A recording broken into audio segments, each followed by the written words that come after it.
What is up, my peeps? Joshua Smith here with another GSD Mode Podcast interview, where every single week we interview top real estate agents, top entrepreneurs, and strip top badasses out there dominating their space.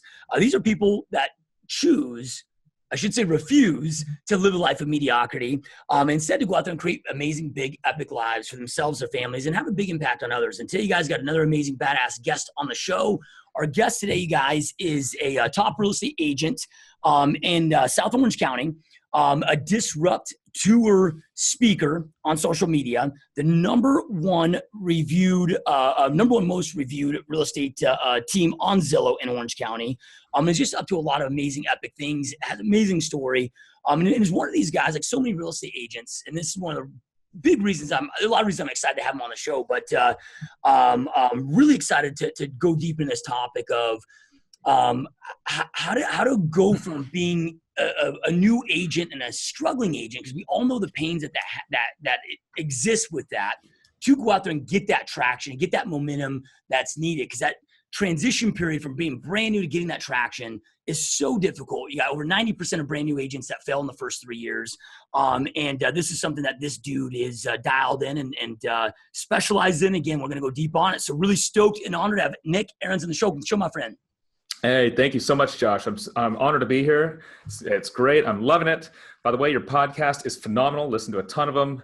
Big fan, big subscriber, and I recommend it to pretty much everybody out there. How you doing? How's everything out there? First of all, I truly appreciate the support and kind words, man. No, shit's going good, man.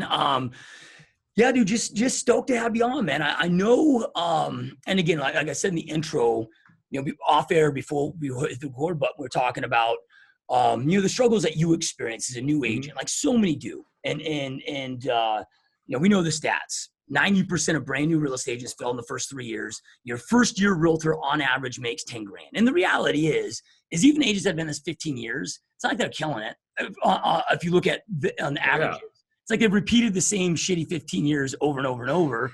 And I was looking at the AR 2017 reports, and your average realtor, and this is that have made it, so the average length of time I think was like 6 years, is grossing $34,000 a year. So when you break down their expenses, they're netting about $25,000 a year. And we're in an industry where you'd make more money working at McDonald's full time than the average real estate agent does. And there's so many struggles that exist, and lack of direction, if you will. And I know that was something that you struggle with, like we all do, and you've really dialed in. And so I'm excited to go deep on that. But before we go into that, dude, I'm always intrigued in our guest journeys that led them into the real estate industry in the first place. So if you rewind the clocks, like, how'd this whole damn journey start for you?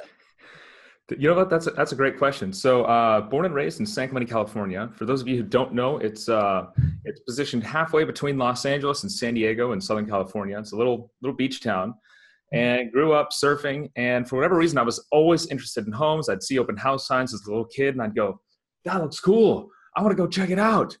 I knew nothing about the industry, but just really kind of like the idea of homes, people moving, helping people out. And I've always been one to go out and help people as well, and never realized how important that actually is to this business until I got into the business. Played water polo in high school. That's actually a tool I helped use to get into college. Went to USC, and best decision of my life I ever made was going up. My summer job was lifeguarding. And best decision in my life that I ever made was going up and inviting my future wife to a lifeguard party. It turned out she's from Sweden. And so kind of a long story short, after graduation, we got married, and I moved to Sweden for 15 months. Really wanted to get into real estate at the time. And just to see what it was like, I went, you know what, I'm going to go and I'm going to bust my ass, and I'm going to go 100%. It's something. I was in Sweden. I'm on a tourist visa. I couldn't work. I couldn't do anything. It was the most it was frustrating, and one of the most amazing times in my life at the same time. It was this beautiful country. Met some of my best friends of all time there. Had one of the greatest times of my life, but I couldn't start that journey. And so I talked to my fraternity brothers, talked to friends, talked to family members, every single person I could get in touch with, to start reading, to start listening to podcasts, to start going on different YouTube channels and studying up how to become a realtor, how to become a real estate agent. And I really kind of got into a niche of one thing I really wanted to get into was flipping homes. This is back in 2013. And so I came back And at that time, desperate for money, needed money. And I took a job coaching water polo and cleaning windows full time. So I did that as I was getting my license. And finally, I just said, you know what? I've saved up enough money. I've got 6 months worth of income. I'm just going to go for it. I've got my license.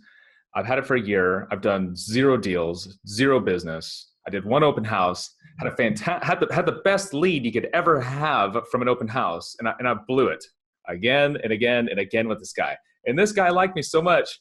After blowing him off, he was calling me saying, hey, I really still want that home. Can you help me buy it? And so said, you know what? I got to do this full time to know what it's actually about. And got recruited by a gentleman in the area who does 75 to 100 deals a year. Great guy, and kind of got into the business that way.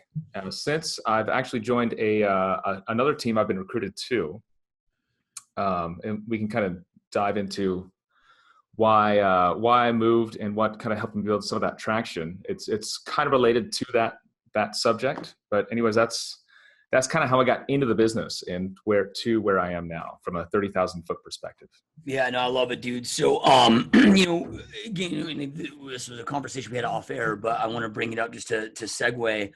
Because I mean, you would spent a lot of time researching, studying, watching podcasts, watching YouTube videos, getting prepped. Then you get licensed, and you join this team and this mentor, if you will. Mm-hmm. And I don't think a lot of agents realize, but man, it's even with all that and all that, the research, whatever, man, it's still a fight and it's still a struggle. And there's a lot of different reasons for it. But yeah, let's talk about kind of what that struggle is like, and what you did to transition and like, how did you overcome that? Because again, the hardest part for like on my team, dude, I mean, we recruit mainly new agents. And it's a good 5-month usually transition before they start popping their first deal and consistent deals. And it's like, man, it's so difficult just getting agents that first year. And if they, once they get that traction, then life's damn good. Right. But most just can never get it. And I would love to hear, what that struggle was and what those tweaks were that you did to get that traction. Yeah, absolutely. I think it's something that everybody needs to know, because most teams, I shouldn't say most, I don't know that for sure, but I know a lot of teams work as a mini broker model. They go, congratulations, you're on the team. I'm going to take half your money. Here's a phone. Good luck to you. Mm-hmm. So here's your desk. Here's your phone. You're on your own. And fortunately, I was in a better position than that. I was actually getting the opportunity at a ton of open houses, but I didn't really have a lot of direction.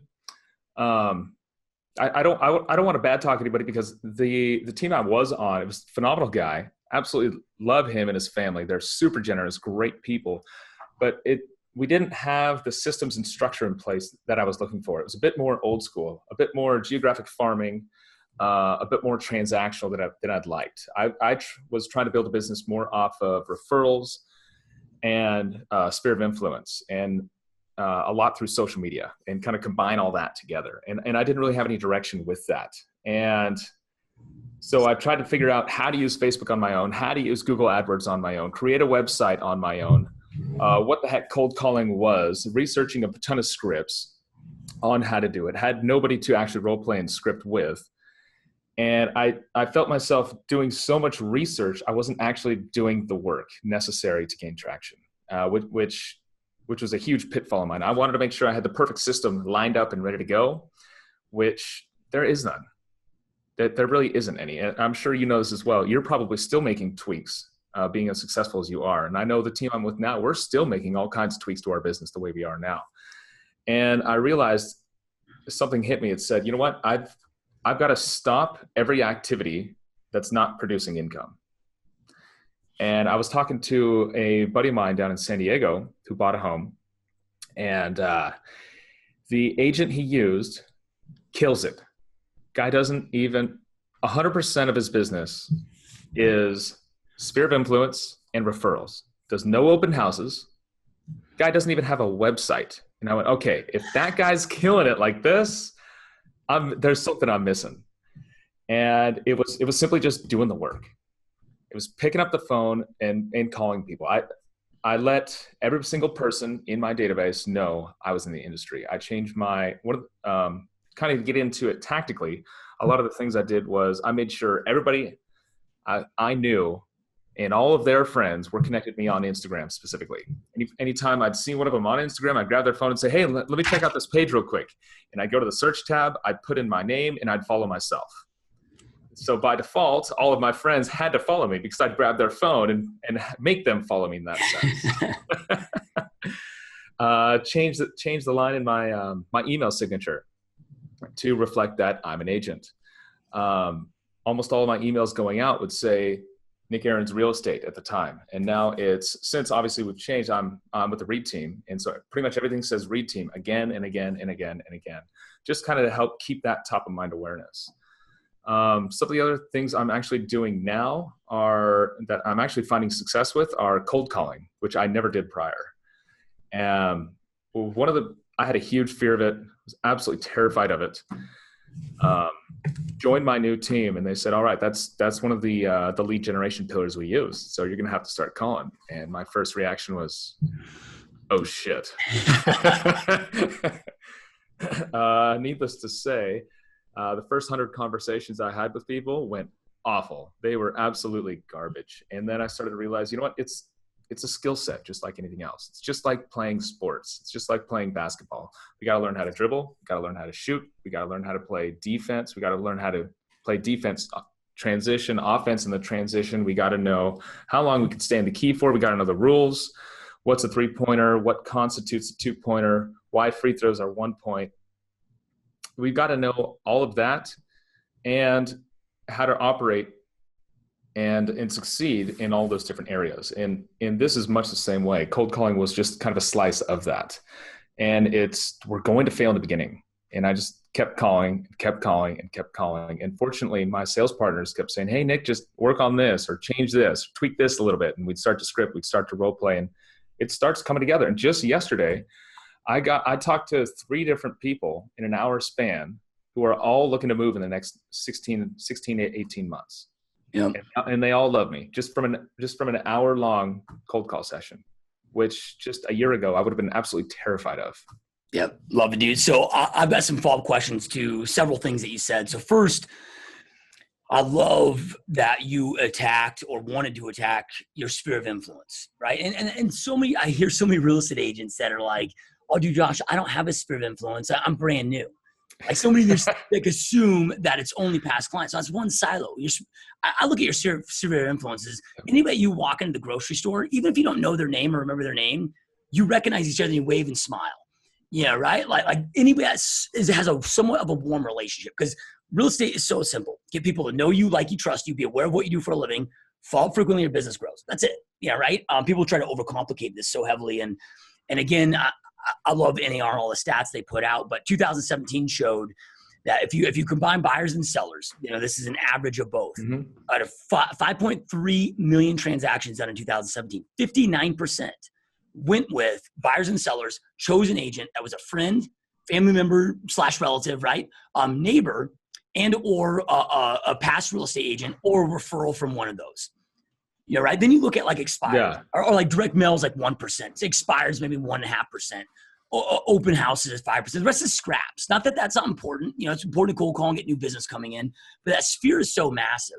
Mm-hmm. And I think that social media, I mean, I crush it on social media as well. And we use it very heavily, very intentional about phone questing every client. And we have a posting strategy and with all of that to have that awareness.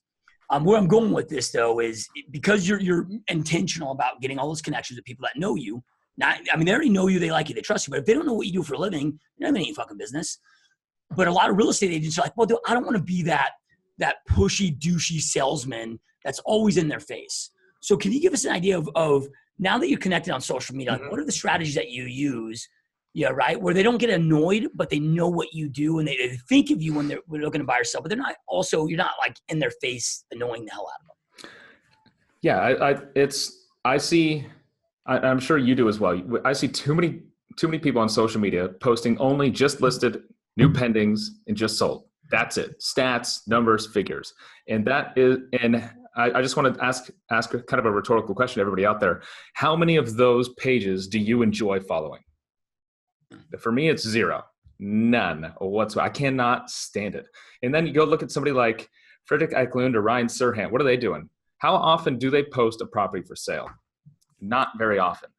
And it's the whole idea of social media is to be able to, it's social and it's media. We're trying to connect with people. We're trying to connect with people on that human to human relationship. And so what I'm doing is I'm posting a lot of my personal life, a ton of it, trying to be as transparent as I can about my successes, my failures, my struggles, and fun and random stuff as well as a bunch of motivational stuff. Somebody said it best to me. I think it was TJ Reeves, actually. He said, every post should either be educational, inspirational, or motivational. If it's not going to be at least one of those three, hopefully it's going to be one and then overlap into one or at least two of those other buckets. If it's not going to be at least one of those, don't put it out there because it's not going to gain traction. And so I realized a lot of that stuff that's motivational, inspirational, or educational, hardly any of it that people want to see has to do with real estate. And so when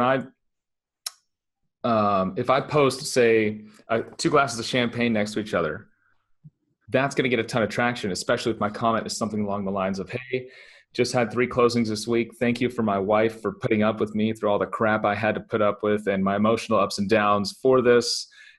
Cheers to you for the successes we've had in you being there and supporting me through all this.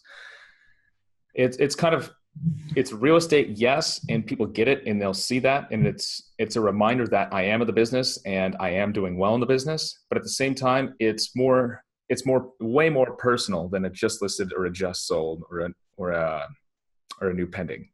Yeah, I couldn't agree more. I mean, if you think of what is social media, right? Like if you look at it, it's digital reality TV.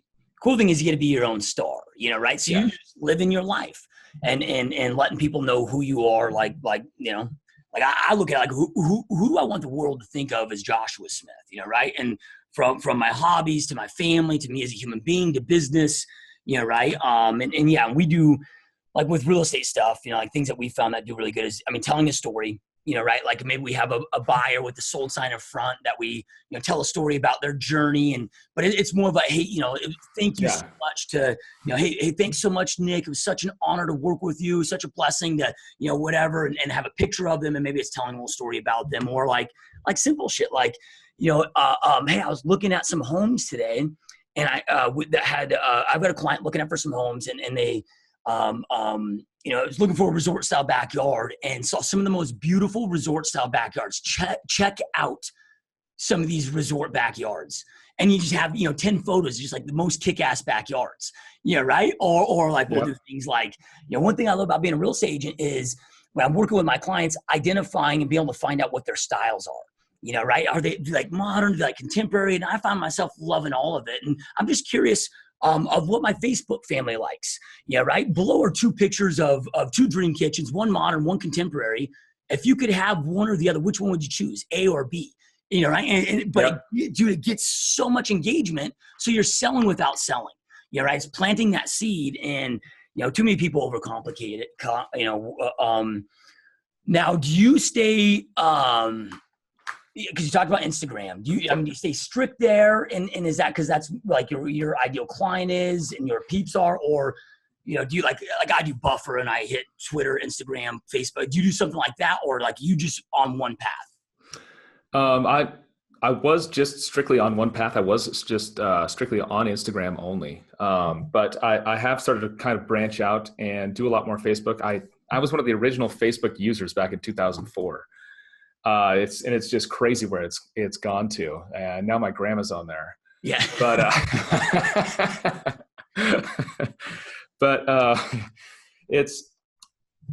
I don't recommend people just sticking to one platform only because it's tough because we have to skew our content a little bit when we're posting on Instagram. Then we have to change it up a little bit for YouTube and then change it up again a little bit for Facebook. And when we start to go into different platforms, what we're going to find is we're going to be good at some of them and we're going to be bad at some of them. At least that's how it's definitely worked out for me. Some people are killing it in pretty much every platform they put their fingertips on. But that's not quite how it is for me. For like, I started at Twitter, could not stand it. And I went, you know what, I'm going to go with this for 3 months and just give it my all and see what happens. I just wasn't for me. So you know what, I decided to cut that out. But what I really liked was Facebook, Instagram, and podcasts. And so those are the 3 that I've been sticking to. At some point, I do want to branch out and do a lot more on YouTube. Yep. Love it, dude. So then, do you like, and I talked about like Buffer, you know, that I use, and I agree with you. Like, the only one that I really even like at all is Facebook. Yeah, right. Like, I'm really not Instagram, really not Pinterest, really not, you know, whatever. But it's like, hey, if I'm going to post on Facebook anyway, why not use something like Buffer to get it on? Like, my Instagram following my Twitter following is like 2,000. Where I might have, you know, between all my pages on stuff on Facebook, I might have 50,000, right? So, but it's like, it takes no more effort, you know, because I think a lot of people get intimidated because like, damn, I don't have the time. You know, because I talk about like posting 4 times a day, you know, right? Like, you got to be engaged and have different times, and we make it where it's only, you know, 20% business or whatever. And but again, telling stories, not selling. But people are like, dude, I don't have the time. But I'm like, man, if you just take 10 minutes every morning, put it into like an app like Buffer, right? It's just done. It doesn't. Do you have any like recommendations or tips or hacks that you found where you also don't suck up your time and get distracted with it, where it affects you negatively? It's just post. Just post. It's if for anybody who's following me, go check out my story. You're going to see some stuff and just go, why is he even posting this? And to be honest, some of the stuff I look back and go, I'm not sure. But it's just post. An Instagram story is 15 seconds max. If you don't have 15 seconds in your day, then something's seriously wrong with you, or you have absolutely no control of your schedule whatsoever. Everybody's got 15 seconds. Hey, just came out of a meeting, went super well, really pumped. Thank you guys for all the support. I felt like I crushed it here. On to the next one. Boom, done. That's it. What was that? That probably wasn't even 15 seconds. That was probably about 10 seconds. Yep. It really doesn't take that much time to start posting. Now, when you start getting better at it and start getting more traction, you're going to want to refine what you're doing and figure out how to use the photo editing tools on Instagram. Figure out how to use those a little bit. Figure out one of the things I use is Cut Story. It's an app. I think it's only about $2, and it'll actually take any length video and chop it into 15-second segments. Cut Story, and so you can post it on your Instagram story in series. It does have a little bit of a hiccup, a little bit of delay right at those cuts, but it's pretty good. It's really cheap. It's easy to use. And then for content, if you're just absolutely out of everything, talk to your sales partners, talk to your business partners, talk to other people in the industry. Say, hey, can I get 50 of your homes to go and post? And then start to filter that in as well. Just say, hey, check this home out. What do you guys think? Do you think it's too much? Do you think it's too little? You find something odd or quirky. Who hasn't been on a property showing with a buyer and just gone, wow, this is weird. I've never seen something like this in a home, right? Just go look at your buyer and say, hey, you know what? This is hilarious. I'm going to take a picture and put this on my Instagram page. They go, oh, you have an Instagram page? Now you're connected with them and you have another piece of content while you're hanging out there with them. It's fine to be able to do that. It's uncomfortable to do stuff like that in the beginning. And I don't think it ever got 100% comfortable for me, but it is way more comfortable now than it was in the past. And it's just doing it, just getting on there and just posting as much as you can early on, and then figure out over time how to refine it and get better at it and get better at it and get better at it. Yep. Yeah. Love it, dude. Yep. Badass, man. I couldn't agree. I mean, more with everything that you're saying. I mean, it's so critical. I actually had it on the podcast too, but a friend of mine, that top agent out in Atlanta, and she kills it with social media, like slays it. Right. And Instagram specifically, you know, right. And she just, like you're talking about, just posting, she started doing like when she was showing the home, like on the welcome mat or whatever, the opening the home, like she started posting like her shoes that she was wearing.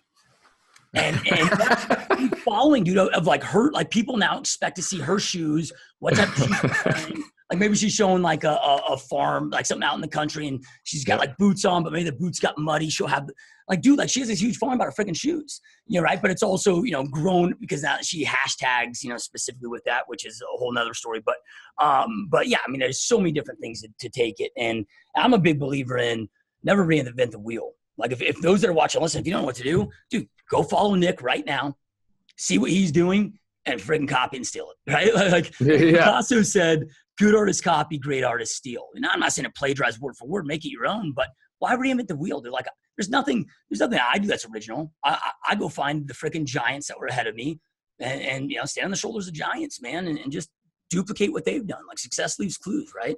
Oh yeah, absolutely. I love what you're saying. It's for anybody out there, go ahead and DM me if you have any questions about Instagram or Facebook or whatever it is. Just DM me. I get back to as many people as I possibly can.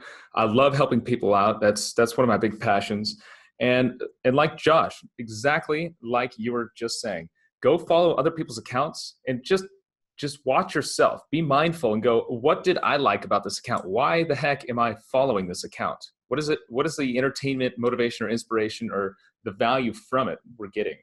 It's usually going to be something like that, and probably in the form of what Josh is explaining. It's probably going to be in the form of some sort of a story or connected to a greater story of the whole account as that person as a whole who's managing the account or who it's for. And just do it. Yep. Get out there. Love it, dude. So, bro, then the next thing that you said, which I really want to go deep in, because I in addition to the podcast, right, and in my real estate team, I've got some other, mentorship coaching programs that I do, and thousands of agents that have come through over the years, and I'm working with so many agents, man, so many of them, and I was one of them too. Actually still am one of them, to be honest with you, that has massive call reluctance, massive fear of the phones, and I found for me, it wasn't necessarily overcoming the fear. Like I still have a massive freaking fear of public speaking. I'm a very introverted person. Like I'm, like I just don't do well with it. Right. However, I speak all the time. Right. But every time I get up there, man, I still I'm freaking out. I've got it where the audience doesn't know I'm freaking out, right. But it still scares the hell out of me. So I found it's not even necessarily always, some people might overcome it. For me, it's not even overcome it. It's just learning how to face them. And you talked about, man, you had this massive fear of cold calling, right? And I really like to talk about, what you did to overcome that and what that was like. And because, dude, I know that probably 99.9% of our listeners right now struggle with that massively. Mm-hmm. Oh, dude, it was terrifying. It was to the point where I even had lists of numbers in front of me, and I'd pick up the phone and I'd type the numbers into my phone, and I wouldn't even hit the call button. I wouldn't hit that little green phone button at the bottom. I just, let's work on my website a little more. And I'd go back to my website. And then when I finally had the courage and motivation to actually do it, first time anybody picked up the phone, hello. I don't know what to say. Click. I just hung up. That was it. It wasn't until I kind of got to a point where I said, all right, fuck this. I'm doing it.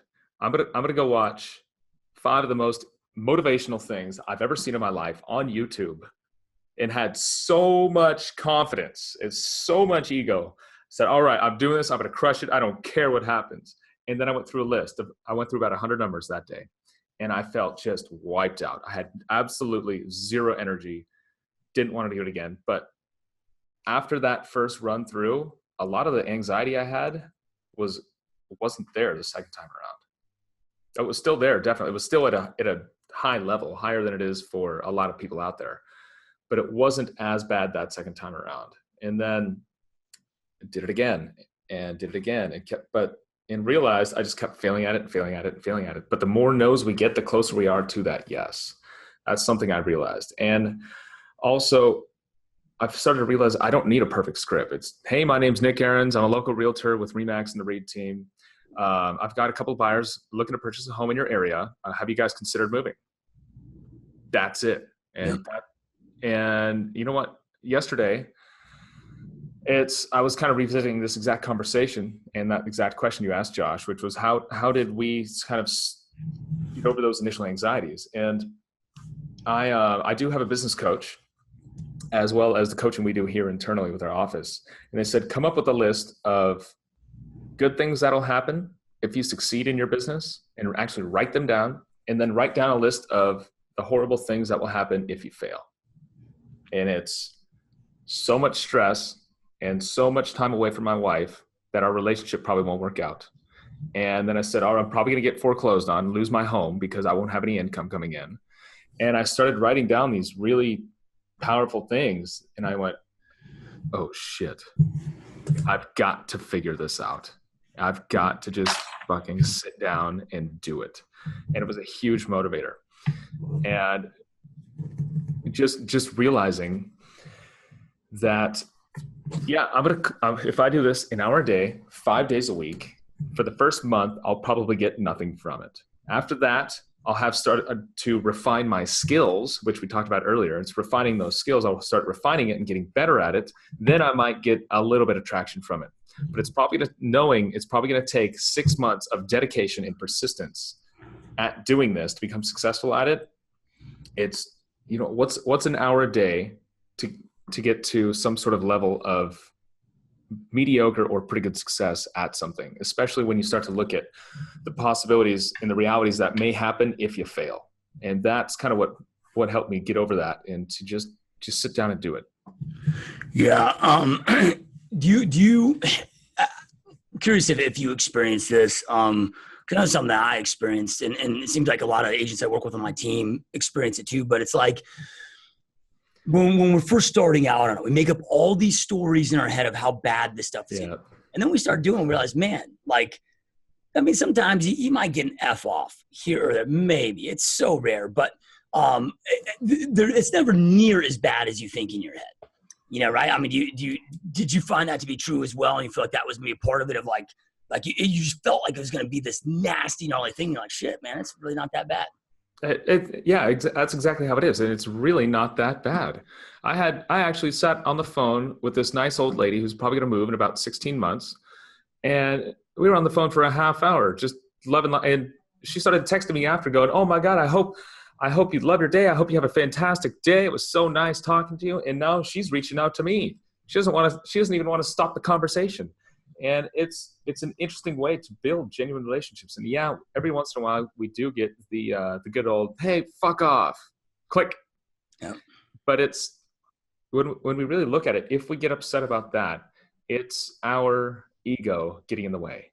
That's all it is. It's somebody else's ego who was bigger than our ego trying to squash it. That's all it is. And if we kind of look at it from that perspective, what's the big deal? I'm never going to talk to that person ever again. They're never going to know who I am because they told me to fuck off and they don't want to remember this moment. And so it's really not that big a deal. And that rarely happens. I actually cold called for 2 hours straight yesterday with a dialer. Probably made 300 calls. And I only got one time, hey, you're a dick, man. And somebody hanging up the phone. One out of probably, I think I had 21 or 22 different conversations yesterday, and that happened once. Yeah. And like you said, it was those stories I was telling myself 6 months ago before I started this that held me back from actually doing it. Yeah. So it's so amazing how, I find so many real estate agents chasing, what's the magic lead source, or what's the magic script? There is no fucking magic lead source. There is no magic script. It's like, why do we have the most least successful performing people in our industry out of any other industry that exists out there? It's real estate. And it's because they're all focused on the wrong thing. Everybody's like, what's the lead? Or I got to focus on the script. What's the perfect expiry script? It doesn't fucking matter. Yeah, right. What you got to understand is, it's the perspective. And then like you talked about, dude, focus on the human connection. Hey, dude, if you know who the consumer is, human behavior, what the consumer wants, and you focus on the connection and you focus on delivering value and coming from a place of contribution, you don't need any scripts, and you'll be 10,000 times more successful. And, when it comes to perspective is kind of, you talked about, like, I don't know if you've broken this down, but I do this all the time with my team, because my agents, again, we've got to get them to, it's my job now with my agents on my team to get them to break that, that fear barrier. Mm-hmm. So I break this down every quarter for them. So we know, we know exactly like for my agents, after splits all that, I'll go to them. I'm like, hey, here's how much you make. So right now it's $6. Yeah. Every time they pick up the phone and do a dial, it's $6. Every time they have a conversation, it's like 17 or whatever. Every time they get told to fuck off, $162. Yeah, right. Or maybe I think it was 100. Yeah, roughly, right, somewhere around there. I can't remember the exact figure. I don't have the numbers in front of me, but I'm like, look, if I walked up to you and I was like, hey, if I give you $162 right now, cash in your hand, can I tell you to fuck off to your face? People are like, hell yes. I'm like, it's the same thing, but you're freaking out. It's just changed that perspective. Like when you can add because do that. Okay, you got one, you're a dick yesterday, right? Of that 3-hour call session, dude, there's probably at least one, maybe we're closing in there, right? Or even if there wasn't, if you got to do another 2 sessions, that at least probably that activity probably made you $4,000, right? 3 or 4 grand, right? So you got told called a dick to go make $3,000. Like I'll take that all day long. It's just that people just got to change the damn perspective, right? Yeah, absolutely. It's change your perspective, change your life. And I think a lot of people don't realize how much control, coming back to outside of sales, more towards just life in general. I think a lot of people don't understand that we are in control 100% of the time of our emotions. We absolutely are. I'm absolutely 100% convinced of it. Now, a lot of times my ego starts to get in the way, and it's, and I go through that up and down cycle like everybody else does throughout different situations in their life. But ultimately, we are in control of how we feel and how we act in every single moment. And the more we can grab our life by the balls and just take control and go for it, the more successful we're going to be. Yesterday when I was calling, it was in an area where the average price point is probably around somewhere between 875,000, 925,000. And people were nice. And for the 3 leads I got, for the one, you're a dick, calculated out after what I would make in commission, say one of those 3 closes in the next year. If you want to calculate that, like you said, it sounds like what you're doing is you're breaking down future closings into all the way back from how much money you'd make from that, how much time was put into it, how many conversations you had, how many dials you had, in reverse engineering down to what we need to do on a day-to-day basis, on an hour-to-hour basis. And that's how we figure out the income producing things. Now, some people in my office are way better at cold calling than I am. So somebody else is way better at Zillow leads. Somebody else is way better at open houses. And like you said, there's no magic bullet. We all have our own skill sets in our own areas. And we need to put a lot of energy, first and foremost, into whatever's producing income for you, whatever you're good at. We also do need to work on our weaknesses, but not quite as much, as we need to make money and actually survive in the industry first. And people don't realize that it's a skill set that's learned through practice and through time and through blood and through sweat and through tears and ups and downs. It's a skill set that we need to learn. Sales isn't just something that comes naturally to 100% of the people that are successful in this business. It's not. And we need to work at it and just go for it. Yeah. Yeah. No, I love it, man. It's, because you talked about this earlier when you gave the basketball analogy of learning how to dribble and learning how to, even though I got like this Michael Jordan poster behind me, I'm not a fan of sports, right? I mean, when I say that, I'm a fan of sports. I'm a fan of greatness. I'm not a spectator, right? So I don't like to watch sports. I enjoyed playing them as a kid. I never, was good like you were to go to college or with it or whatever. But anyway, right? Like if I look at like, any athletics, right? Whether pro level or not. But if you look at like Tom Brady or whoever, right? I mean, you're talking 80 hours a week, let's just say, between being on the field, working out, practicing, watching tapes, right? To step into the game for 3 hours.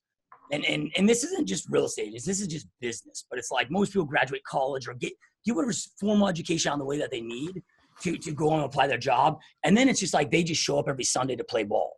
If Tom Brady went to his coach and was like, dude, I'm not practicing more, coach. I'm just showing up to play ball. Like, even as great as he is, they probably fire his ass, right?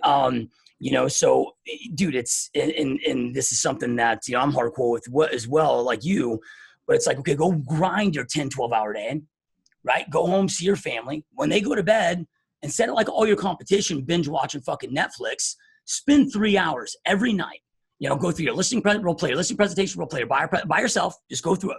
Listing presentation, buyer presentation, your most important scripts in your business. You do that every night. After 6 months, you'll be world-class fucking badass. Like, right? Yep. And I preach this all the time, and like 1% of people I preach it to do it. It's what I did, and I continue to do it. But it's like, damn, dude, like, but you gotta have, if you want greatness, man, you gotta have that level of commitment as you talked about. Oh yeah, I think one of the big issues with kind of that typical stereotypical millennial that's out there today is, they don't really want to work hard, and I think I'm kind of right on that oldest generation of being a millennial myself. And I think a lot of what we were being told as a kid is find a place to work, stick with it. You'll get promotions. You'll move up the ranks. You'll make money. But what was never told to us, because it was taken for granted, just assumed by every single other generation, was work your fucking ass off every day while doing it. And yeah, all of that stuff will come. But the people who just kind of show up and try to do the work without putting in more effort than the guy next to them, they're not going to get ahead. And like you said, turn the TV off, turn Netflix off, turn Hulu off, and go work on yourself. Work on personal development, work on your skills, work on your listing presentation, work on your buyer presentation and everything else. Most agents aren't doing that, and that's why most agents are failing. And it's something easy to do. You said you started doing it by yourself. You didn't even have somebody else in front of you. No. Yeah. I never have. I've never role played with another person. Right. And because dude, I'll be honest with you, that scares me too. Right. So I was like, okay, I'm not going to do it. But if I get, a really important appointment setting script that's proven or whatever, and I practice it, because you can practice the script, run through it, right, 1,000 times, or let's just say, a few hundred times a night. So 1,000 times a week. Like, dude, if you practice just script right now, if you never called an expired, right? I'm like, okay, tomorrow we're going to meet in the office and we're going to call these 200 expires, get through as many as we possibly can. So here's what I want you to do tonight. I want you to spend 3 hours. Here's our script. Here's exactly what we're going to go through. And here's the 3 objection handling scripts after that. Here's the appointment setting script. Like here's the variations. I want you to spend 3 hours. After 3 hours, because maybe to read each one, 60 seconds, it's like, okay, well, you got 300 times to practice this. Then tomorrow, are you still going to have the fear? Sure. But you're going to be a fuck ton more confident, just like you talked about, right? Like after preparing, like, hey man, I was still afraid, but I was a lot less afraid. And then the next day I was a lot less afraid.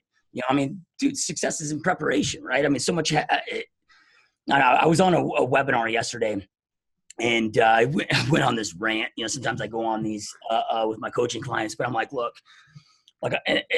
and I had to apologize to up front, because I'm like, I know I'm going to sound like a total freaking asshole, because there's some of you that are struggling, right? But dude, if you fail in this business, this is the easiest freaking business that exists on the planet. Like, no barrier to entry. Yeah. Like, you go open a Jimmy John's franchise, you got 200 grand out of your pocket with TIs, whatever. Like, the person that cuts my hair had to go through 16,000 hours or 1,600 hours of schooling. We go through like 40 hours. It's like less than $1,000 to get in, get licensed, be done. And it's the easiest freaking business to go out there and kill it. Right? Like, if you fail in this business, it's 100% because you were lazy and uncommitted. Like, if you're just committed and work your freaking ass off, like, I don't give a shit how bad, how terrible you are, any of this stuff. If you show up and work, right? Like, you're going to succeed. You can't not succeed in this business. Right? But then people are like, oh, well, I'm in the office. Right, what'd you do in the office? Like, they're not fucking working. They're not, like, if you did open house every single day, like 2 p.m. to 6 p.m., Monday through Friday, and then, 10 a.m. to, let's say, 2 or 3 p.m. every Saturday and Sunday, every day, 7 days a week, you're going to fucking close deals, even though how much shitty you are. Like, you talk about your first client at the open house, you blew the guy off so many times, and he was begging you, right? Like, oh yeah. Yeah, I don't know, man. It's I don't know where I'm going with that statement, but well, I think you're spot on. And we need to ask for help. I think a lot of people get into this industry and they don't ask for help. They don't have they don't have the courage to ask for help, or they think they're already good enough, so they don't need to ask for help because they're getting it from somewhere else, some other type of resource. But that's what it is. It's put in the work, like you're saying, and then ask for help and be humble when somebody says, "Hey, Nick, you got to change what you're saying to these people. You got to change. You need to change the tonality you're using on all of those Zillow leads that are coming in." And I went, oh shit, really? Like, oh yeah, you sound terrible over the phones. And it put me in my spot. And my first reaction was to start and go up to that particular mentor who was mentoring me on that and go, nah, you're wrong. But I went, you know what? I'm going to make these changes and I'm going to go about it. And they started working out way better since. And it's having that type of mentorship is huge. And if somebody's not on a team, go to your head broker and just say, hey, how did you get started? What would you suggest for a new agent to be doing? What are 3 different things I should work on for the next 6 months and just grind it out? I think, like you said, open houses is one of the best resources you could possibly have, especially if it's a vacant house. Just ask somebody, hey, can I use your signs, your information, your marketing, and do open houses at this place 7 days a week until it sells? And if you don't have a buyer from that property and you do that for 3 months straight, if you don't have a buyer for any property or any seller, and you do that 7 days a week for 3 months, then I don't know, something's very seriously wrong with you. Because the business just will be there. Love it, dude. So then I'm curious, and this is totally making a transition here, a pivot, but so you're on a team. You're on a team before. You're on a team now. And we've got a lot of listeners that are team leaders, as well as a lot that are aspiring to be team leaders, as well as just an agent that's like, maybe like, hey, should I be on a team? Should I not go on a team? So I'm curious, man, because obviously you could go on your own and do very well. Yeah. Right. Like what?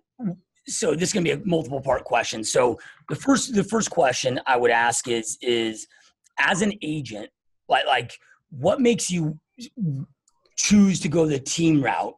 So if an individual agent right now that's maybe struggling, like, hey, should I be independent? Should I go on a team? Or like, what should I do? Can you talk about like why you like teams and why it's such a great fit for you and the value that it brings? Then also the second part to that, what I'd love to hear is for those team leaders, and I'm curious myself, right? Like because you had 2 experiences. Not that the other one was bad. It was an amazing guy, amazing mentor, lots of respect, but it was a different environment, right? That allowed you to excel different. Like what should team leaders really focus on so their agents can excel like you've kicked ass? The 2 absolutely phenomenal questions. And for the first one, anybody who's considering being on a team or jumping ship and moving teams, talk to as many team leaders as you possibly can. Just start calling brokerages. Every single broker is going to say, oh yeah, I could set you up with a bunch of team leaders. And they're going to introduce you to all kinds of different people. Talk to a couple of lenders and say, hey, who are some team leads you think I would connect with? And connect with as many people as you can and ask them about their business plan. One of the main reasons I'm here is the environment and the other people that are on my team. They're all extraordinarily supportive. We all want each other to succeed. So if for example, I went on a pre-listing presentation and we had 4 of my sales partners show up to that because they wanted to do a walkthrough in preparation for the open house we're going to try and do that coming weekend. And they were there all supporting me. Every single conversation and question they had about the property to the owner was, Nick's amazing. He's the man. He's got this. He's the best on our team. And they were all supporting me and pushing me and not only gave me confidence, but gave the seller confidence in that. And that's also a confidence I'm getting here when I'm making calls, here when I'm grinding it out. Everybody around me wants me to succeed. And simultaneously, I want all of them to succeed as well. And it's fun, especially me. If you couldn't tell, I'm extraordinarily competitive. But I want every single person on my team to succeed just over where I'm at. So it's going to push me because it's going to piss me off. I want them to close 100 deals a year just so it'll push me to close 102 deals this year. Yeah. And that's kind of what we're getting. On top of that, we do a lot of mentorships and trainings within our team from our team lead. And we're also part of the Tom Ferry coaching platform as well, which I think is phenomenal. And what I was kind of coming back to the second part of your question is, and I think this is bifold for kind of answering both questions. It's for me, my split is lower now than where I was. So it wasn't the split. It was not the split. I don't think split is that big of a deal. if I feel confident that my business is going to get taken to the next level. It's not that important to me. And I had some team lead was actually telling me he was going to be in a 90-10 split with me and make sure the broker got a 5-95 split with me. And I started looking at his operational structure and his internal structure, and there was no guidance. It was a mini broker model again. It was, here's your phone, here's your desk, you're on your own. Good luck to you. With where I'm at now, it was, we were provided with coaching. We were provided with mentorship. We were provided with that positive team atmosphere. Something I would say to a lot of team leads is make sure you're only bringing on people who want to support that culture that you've got going. Because when you get a couple of bad people in there, it's going to create internal conflict, and it's going to make people run. It's going to demotivate people and not create that positive workflow and a positive, encouraging environment that we really need. One of the other reasons I'm here is because everybody wants me to succeed. They do not feel they're in competition with me. And so we're all trying to push each other to that next level. And for team leads, take your time with hiring. There's absolutely nothing wrong with going to your top sales partners and having them interview somebody, and then having another 2 or 3 sales partners interview somebody again, and stretch the process out for maybe 6 weeks. You don't have to close that person right then and there, but just keep in contact with them. And that's actually what happened here with me. It was probably a 2.5 month process. I actually went to a conference where our team lead now was speaking, and the title of the conference was Joining and Starting Teams. How to join the right team and how to start the team that is successful. And I went to the guy who invited me. I said, all right, I want to talk to those 2 panelists who are up there because they inspired me. And that's kind of how I ended up where I am now. Hopefully that answered your question. Maybe you have some follow-up questions to that. Yeah. Well, no, I dig it, dude. Yeah. Well, I absolutely love too that you said that. It becomes the race to the bottom, right? It's like, yeah. I came from the health club industry, and we've seen this in the health club industry where it was like, all right, well, like when I used to, and this was before I got into real estate, right? So 14, 13 years ago. But dude, I remember selling 1-year contract memberships, $45 a month, right now it's like, go to Planet Fitness, get for $9. Like, it's been like this race to the bottom, and man, nobody wins on the race to the bottom, right? It just crushes industries. And so many team leaders are like, oh, I got to offer better split. I think it's like they think that people only want splits or leads. Yeah, right. Where it's like, no, man, people want the roadmap. They want the guidance. They want the culture. Yep. They want the coaching, like you talked about. I think it's so important. So can you elaborate? So when you have your coaching, like with your team, because that you provide that, they have that coach, plus I'm sure they have internal meetings and all of that. When you guys say like you coach with Tom Ferry, and this is just something I'm curious about for my own team, is that become group? Because obviously, I'm assuming there's no way that you guys each have your own one-on-one coach with Tom Ferry that they provide, or is it? We do it actually a couple of ways. We have an internal mentorship going on here where once a quarter we're brought in and kind of our business is reanalyzed and restructured, and we're given some tools to kind of remodel our business. That's within our team. Within the Tom Ferry system, what we're doing is we do group sessions as well as one-on-one individual half hours as well. And I think both are really good because we've all decided to have the same exact lead pillar sources. Now, obviously, like we've mentioned, some of us are better and worse at different pillars or different sources of income, but we're all focused on the same sources of income when it really comes down to it. And so we're able to get group coaching for that as a whole, and then get some individual coaching. It's not quite as frequent, but we are able to get some individual coaching as well to help us with whatever aspect it is we need help with. Yep. That's killer, bro. Yeah. And it also creates a tremendous amount of accountability. If I'm seeing, everybody here in my office and they're going, hey, Nick, did you hit your KPIs for the week? I'm like, oh shit, no, I got like 4 hours of cold calls I got to make up for now. They're holding me accountable to those numbers. My team leads hold me accountable to those numbers. this other system's holding me accountable to those numbers. And that for me was one of the biggest decisions in coming over here, was that sense of accountability. And which I love, somebody pushing me more and more and more and more, and then having to readjust those KPIs and those numbers I'm trying to hit. Because I am a very driven person, I want to make sure I succeed at everything I do very, very quickly.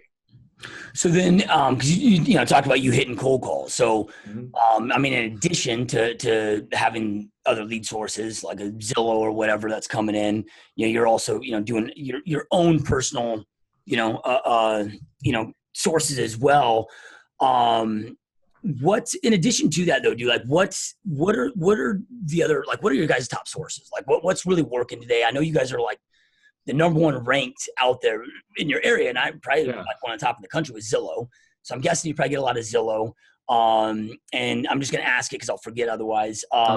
Then you guys do all the lead, how does the lead model work? And these are just selfish questions that I'm hoping the audience likes as well, but I'm asking myself as far as, because I've went different models where we've given leads to the agents. We have like floor time where they come and get leads, or the ISA model, which, a lot of people are moving to. Can you kind of walk through just some of the structure?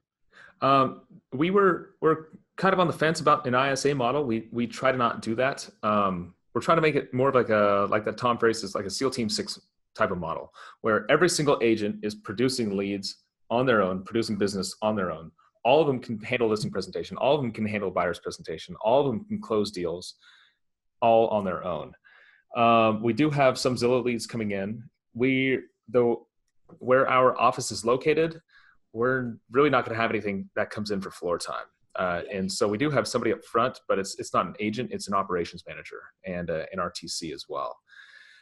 The other sources we're using are cold calls, geographic farming, and door knocking and open houses. That's pretty much it right there. We know it works. We hit it hard. That's what we do. And we do a ton of retargeting to our sphere and past clients and old leads as well through online sources. And we find that every once in a while, those will come back as well. Yeah. But there's a million different ways to produce income, and it's really what works good for the individual and what they're going to stick to long-term. That's what's going to end up working. Like geographic farming, as you know, you're not going to see any business in the first 3 months of it. There's just no way. It's going to take a year or 2 years to really start dominating an area. Yep. Got to have that patience. I love it, dude. I agree. 100% agree, man. So, I know we're getting long on time here. But a couple last questions for you. Knowing what you know now, right? Like just, maybe it's not just the industry, but just life in general, but knowing everything you know now, if you were able to have a conversation with yourself in 2013, when you were first jumping into the business. So like Nick today could have a conversation with Nick in 2013 and give yourself 2 pieces of advice that you feel would have fast forwarded this trajectory of success, eliminated a lot of this pain and suffering that you had. What would those 2 pieces of advice look like? Oh, that's a good question. One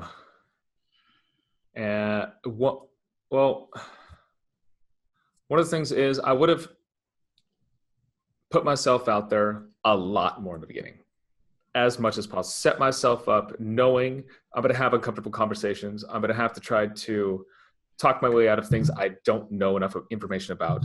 I would do less research and more practitionership. Less trying to find the perfect systems, models, and scripts, more just getting in front of people and doing the best I possibly can and learning that way. The other piece of advice is find a damn good mentor and just blindly trust them. I know that sounds weird. It probably sounds like, oh, Nick just drank the Kool-Aid with whatever group he's with now. But that's not the reality. It's find somebody who you can trust and find somebody who has good systems, models, and tools that you can implement and just follow that path. If they say, hey, here's what you need to say to that person, pick up the phone and make that phone call verbatim right there and just trust that it will work in the end. Instead of trying to, what I always used to do is go internal and create conflict and go, oh, maybe I should research more scripts on this first from what my team lead said. And it's the more I act like a successful person and just learn and regurgitate what they're doing, the more success I'm seeing. Yep. Love it, dude. Such powerful words, man. All right. So one last thing, dude, for our listeners that, want to follow you on social media or might have some questions. You mentioned DMing you, plus, I know that, you're starting to do a lot of speaking, and I know that that's like your one of your big visions for the future and desires is to go out there and do a lot more. So I know that we're going to see more insane amounts of amazing content from you as you continue to grow and expand. So if people want to follow you, get in touch with you, or, all right, we're all real estate agents. Maybe they have a referral in your area for you or whatever that looks like. What's the best way to do that, dude? Best way to do that is through Instagram. Just look up Nick Ahrens Real Estate. That's Nick, Ahrens Real Estate. If you just type in Nick, I'll be the first guy that pops up with, you'll see my mug and a blue background there. Also, go ahead and check out my podcast as well. The Sell Podcast, SEL podcast.com. You'll be able to find me there. And also on my team's website, the Reed Team Homes, REED teamhomes.com. Those would be the best three ways to get in touch with us. Badass. Love it, dude. And those that are watching, listen, I know we end every podcast with this, but information without implementation is just the start of delusion. Information is no longer power. It's taking that information, taking action on it that allows you to create the power in your life for you to go out there and create the life that you know you want and deserve. And you all 100% deserve success, but you got to put in the work. Nick shared so many amazing pieces of advice. I mean, like I got 4 pages of notes, man, over here. So you guys take something that you learn, take immediate action on it, go out there, work your ass off, and create the life you know you want and deserve. And we truly, truly appreciate you as always watching and listening. And Nick, man, this has been a lot of fun, dude. Massive honor having you on the show. And I truly appreciate you taking time to be here. Hey, Josh, thank you so much. Seriously, I have absolutely loved this. You've got such a fantastic thing going with what you're doing in this podcast and with your business as well. You guys are killing it, and you're providing so much value. I am, like I said, I'm a subscriber and a follower and a believer of the messages you put out there. And it works, people. Listen to Josh. It's going to work. Thanks so much for the kind words, man. And thank you guys again. And we will see you next time